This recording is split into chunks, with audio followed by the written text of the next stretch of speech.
Good evening, I'm Leyna Cotran. Welcome to ATV.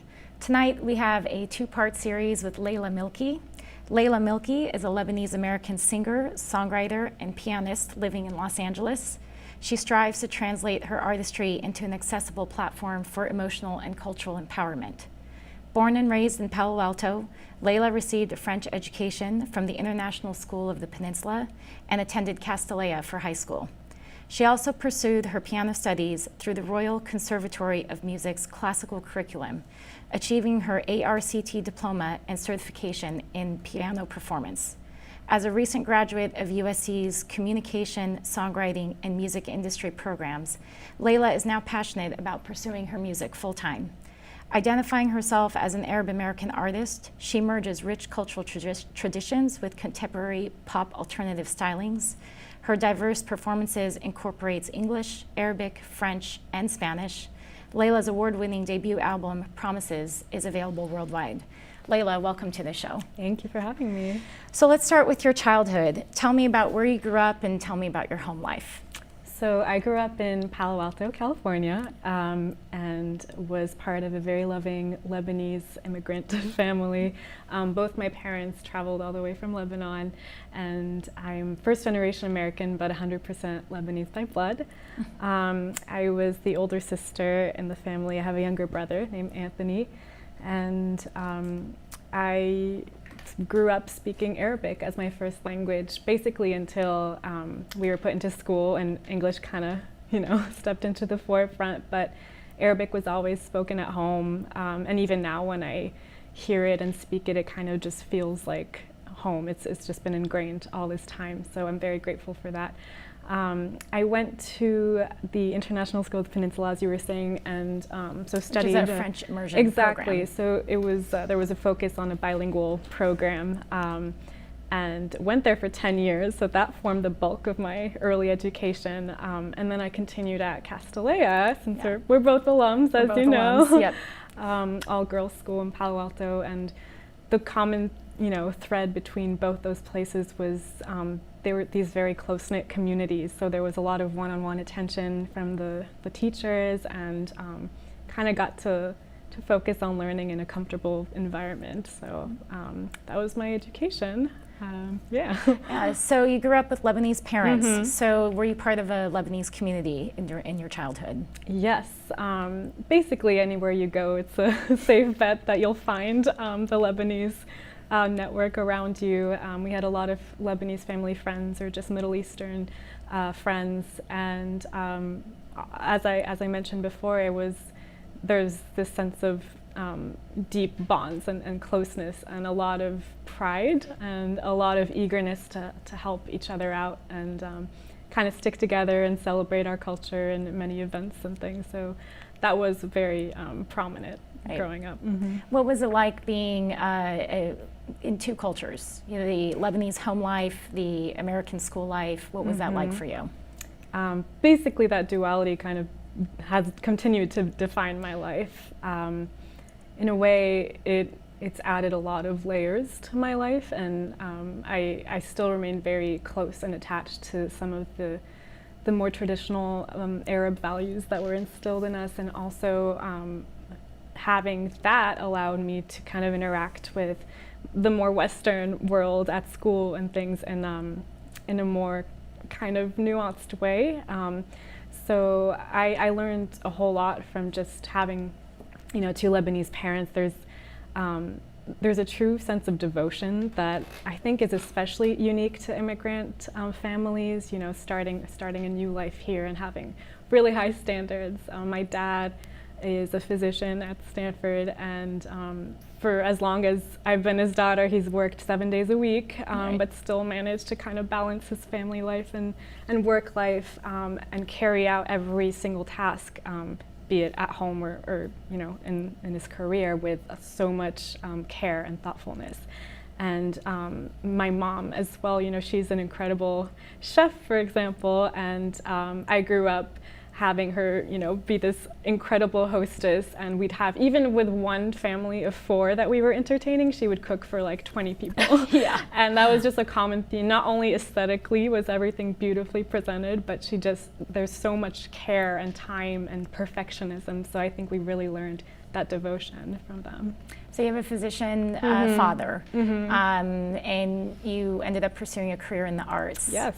So what was that like? I mean, was he supportive? I imagine he was, but what was that like? I'm very grateful to have very supportive parents. I know, traditionally pursuing an entertainment career is not the most linear path, but they've been on board the whole time, and essentially as long as I love what I do and put in the hours and pursue as much as I can and create my own opportunities and keep busy, they're on board. So I'm very grateful. And you've since moved to LA. Yes. So you've left the Bay Area in a sense. Have you created or found a Lebanese culture there? I mean, how have you stayed in touch with your roots? So, gosh, I moved to LA.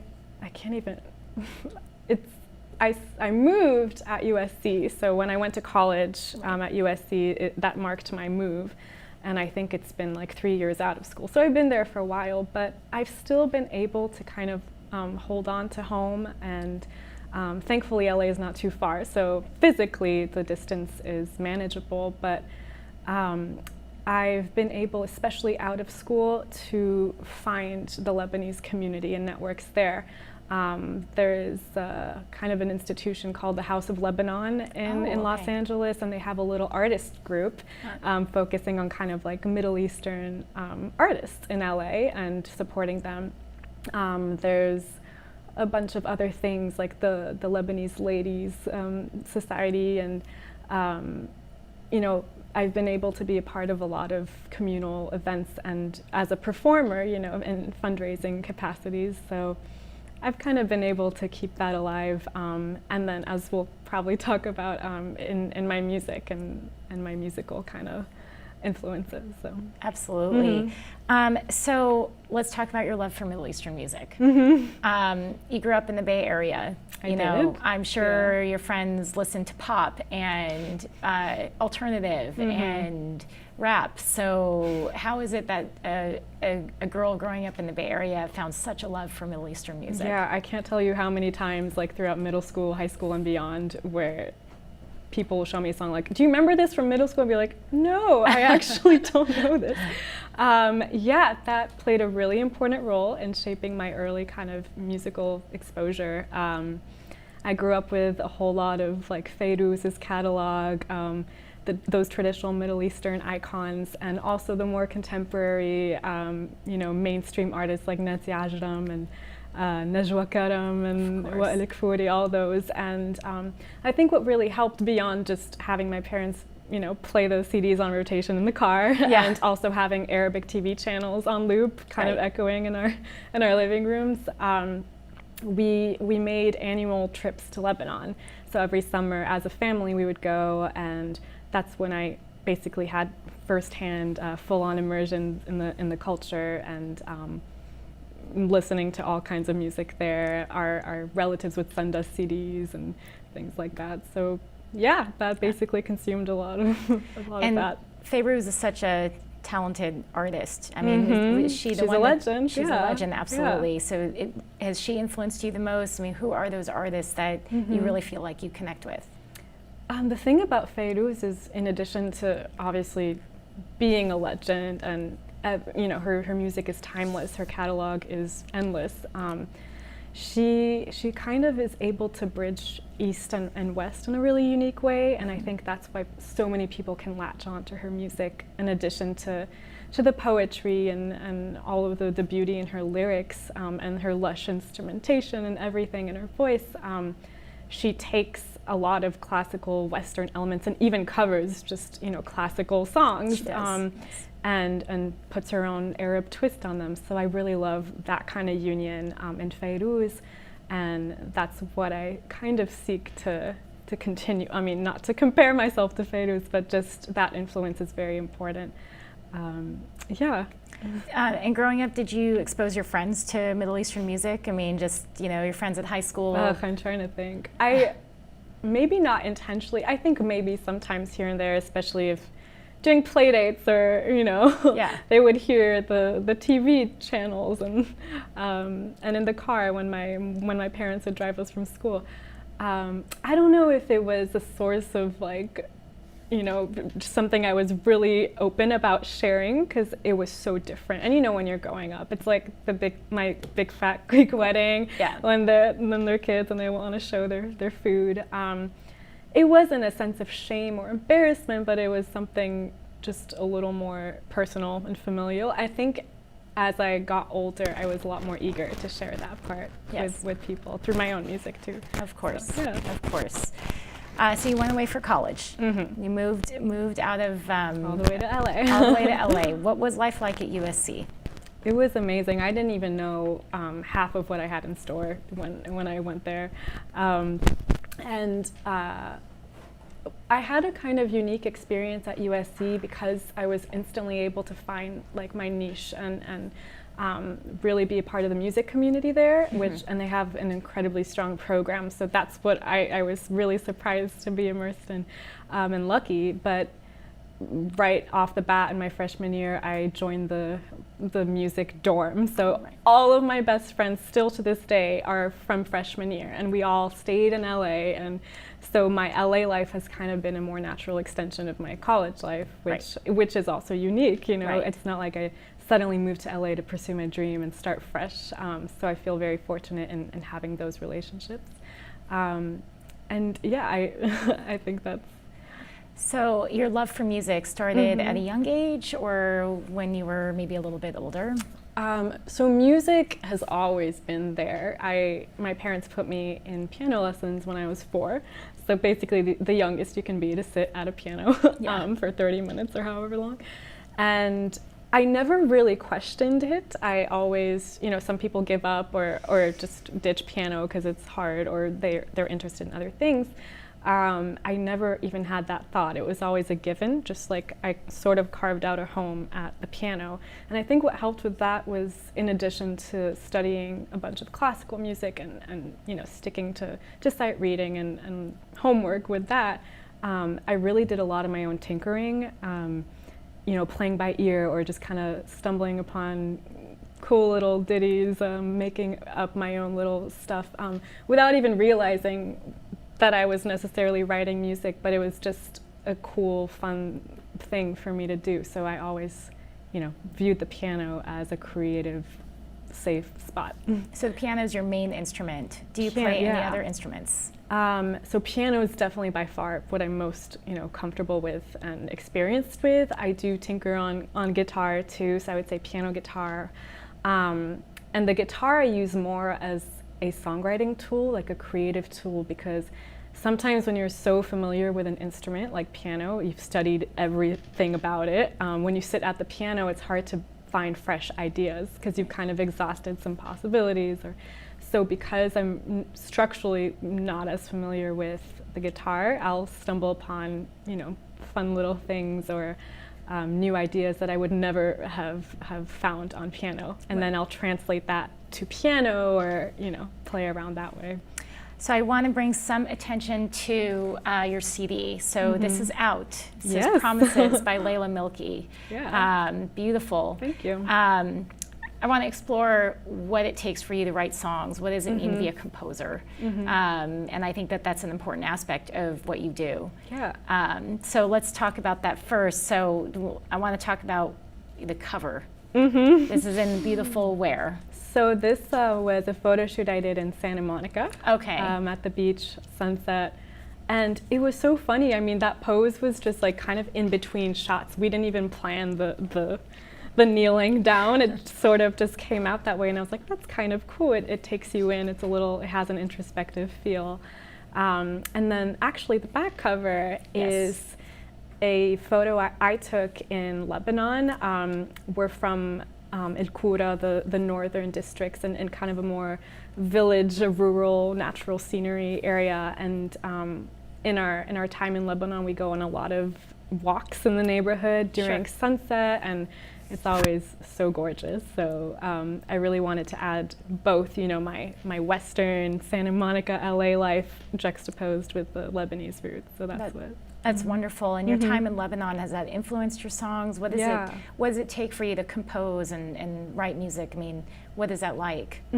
So college was really the breeding ground for this explosion in creativity and feeling like I could just pursue this as a career, since I was surrounded by so many talented people who were serious about it for the first time. And I played and collaborated with a ton of them, and I took a bunch of songwriting classes for my minor, and in one of the classes we were assigned a new song to write once a week, which I've never just whipped out a bunch of music like that, and that really kept me, diligent, and really boosted my songwriting, my artistic drive. And a lot of what it takes for me is something I'm going through, some form of feeling that needs to be put down in a concrete way or translated. It has to come from an honest place.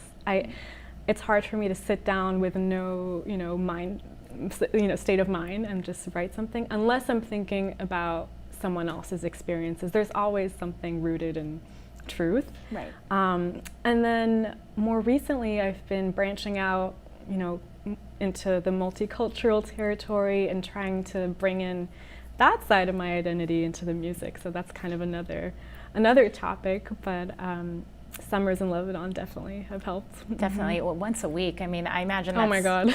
I imagine that's like an author writing a chapter a week. I'm sure it's difficult. Yeah, when our professor first laid down the curriculum, this is what's expected of you, I was like, there's no way I can do this. And sometimes when you're pushed out of your comfort zone, that's, the instant switch.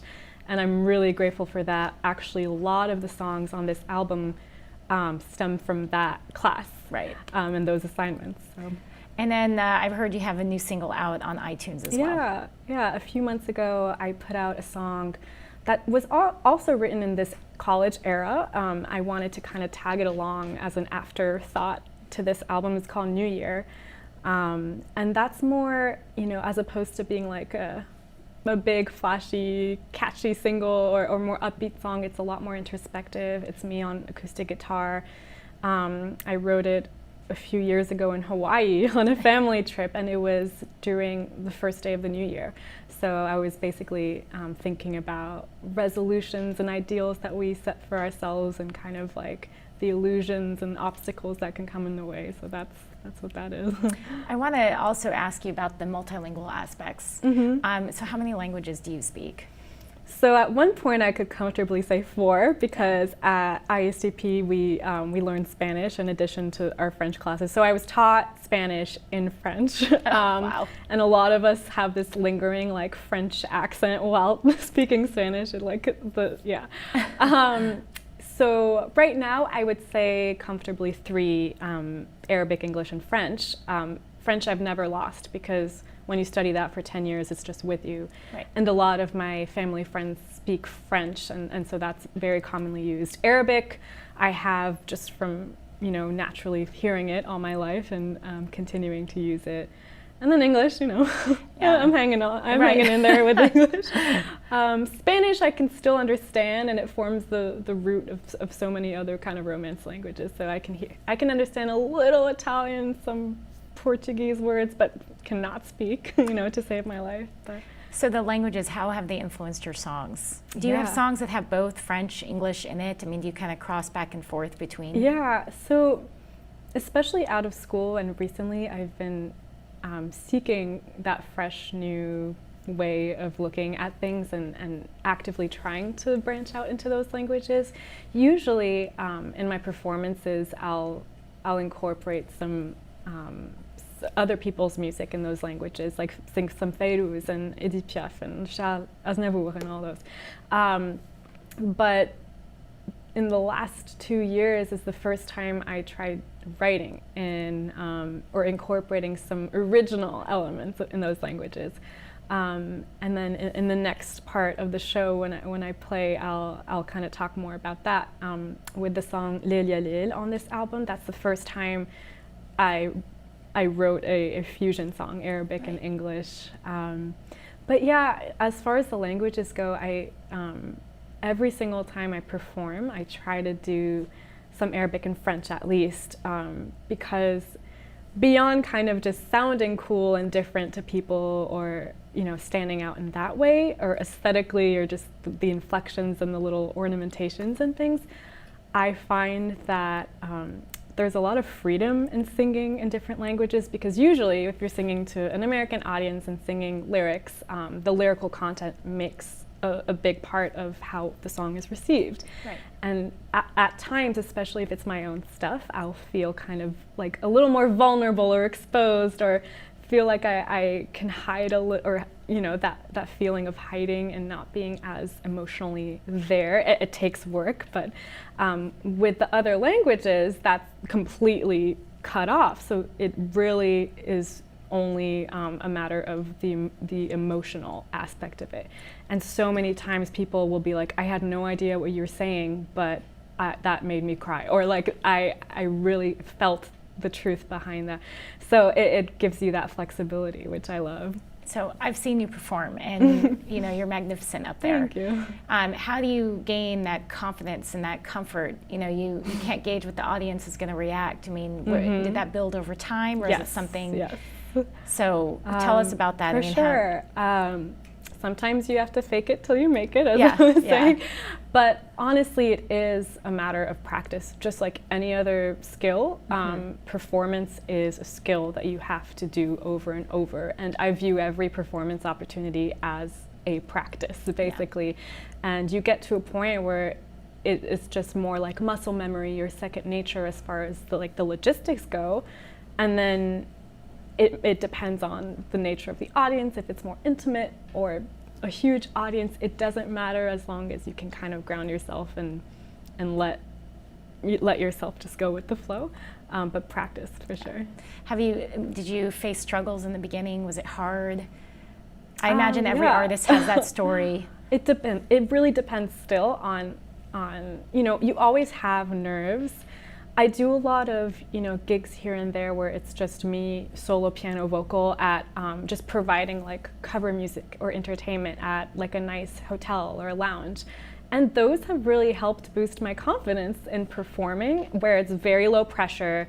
People are listening to you, but they're also like engaging and talking, and it's not, you're not putting on a show for them. Right. Those situations have helped me, and then I think high school, college, I was still shy. I never performed my own material until college, and that was like a huge breaking point for me. And it's just the more you share, the more comfortable it becomes. Good. So what's next for you? Are you working on another album, on the road? What is next for you? So recording is always kind of in the back of my mind. That's my favorite part of this whole process. Beyond performing, I love just taking something I've written and bringing it to life in that setting. So I'm writing a lot of new material, and I am trying to kind of form my next collection of songs, either as a short album or EP. I'm also traveling to Lebanon this September with my family. We have my cousin's getting married, so that's kind of the reason behind it. But I would love to make use of that time and perform there, and actually try to shoot some footage or music video for some of my music. So that's in the works. And otherwise, performances and writing. So for new artists that are thinking of taking the same path as you, especially from a Middle Eastern family, what advice would you give them? Yes. I mean, this might sound like the more straightforward answer, but honestly, it's stay true to yourself and your identity. I mean, what's really worked for me lately is just, I don't try to put anything on, or it's not, it doesn't require a whole lot of effort to sing in different languages or write. It's staying true to yourself, and if you can really connect to your core, and that sounds like a yoga term, but just your truest self, the rest sort of follows. People can recognize genuine art or expression, and also just being surrounded by creatives in LA has really helped me, and keeping yourself inspired. But as far as the Middle Eastern family goes, just embracing all those, the dualities and the complexities. It can be challenging at times because, you know, certain values might be at odds with one another, or manifest themselves in certain ways, but just embracing it. Yeah. And so for those that want to have a career very specifically In either music. in music, composing, Yeah. I mean, you know, do you feel like that people can be successful at it? Is it just perseverance, or is there something else that you feel like you could offer? I mean, there's a lot to be said about perseverance and creating your own opportunities and just like not giving up, because otherwise how else will anything happen? So you just have to keep at it, and then really tapping into that unique part of your identity. That's done wonders for me, because there is an oversaturation, especially living in LA or just in the digital age, you know, like everyone can be a producer or put their stuff out online. But if you can really focus on what sets you apart, and for us, we have that unique advantage, Yes. where it's an effortless part of our identity. So there's not much work as long as you embrace it and you're proud to share it. Well, Leila, we are out of time. However, No we worries. still have you for part 2. So Yes. upcoming, we will hear Leila Milki and a couple of her songs. But thank you for being here this evening and sharing your experience and your Thank story you. with us. I'm Leyna Cotran for ATV. Good night.